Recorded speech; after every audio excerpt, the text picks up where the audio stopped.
अपने आत्माओं, आप जी तो अभी बालक हो जाते मार्ग के, आपने तो अटपट सुन रखी है नकली संतों की, और अब आपको ज्ञान सुन पता चलेगा। जैसे आप जी को एक अमेरिका की भविष्यवक्ता, अमेरिका की फ्लोरेंस की भविष्यवाणी सुनाई थी पिछले सत्संग में,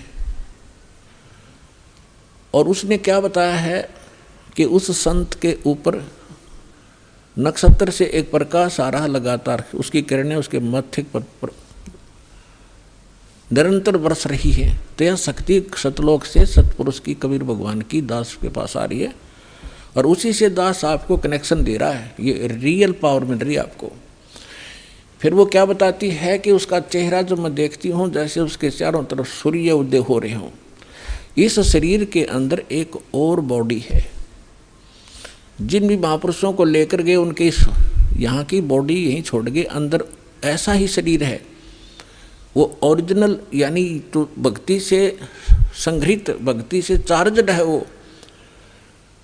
तो जैसे एक सर्प कांचली छोड़ देता है, अपने ऊपर की कैंचली त्याग जाता है, वह सर्प जैसी होती है, लेकिन वो सर्प न्यारा है।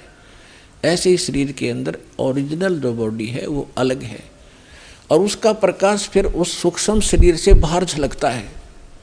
इसके बारे में गरीबदास जी कहते हैं, देही को सतगुरु कहें, ये सब धुंधर ज्ञाने, चार दाग आता नहीं, वाको सतगुरु जाने। इस शरीर की, इस बॉडी को सतगुरु जो मान रहे हैं वो तो अभी बालक हैं।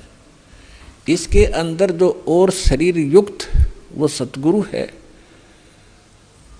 वो मरता नहीं कभी। चार प्रकार के दाग हैं, अंतिम संस्कार चार प्रकार से किया जा रहा अपने यहाँ पर।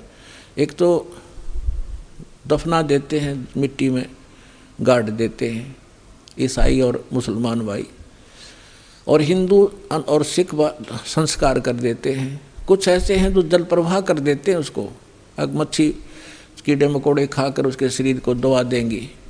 और कुछ क्या करते हैं, एक मचान बना देते हैं ऊंचा, उस 100 को उस पर डाल देते हैं, पशु पक्षी ऊपर के पक्षी आदि खा लेते हैं। तो चार प्रकार से अंतिम संस्कार यानी दाग दिया जाता है। तो परमात्मा कहते हैं, गरीबदास साहिब जी कहते हैं, इस देही को सतगुरु कहें, ये सब धुंधर ज्ञान, और चार दाग आता नहीं, वाको सतगुरु जान।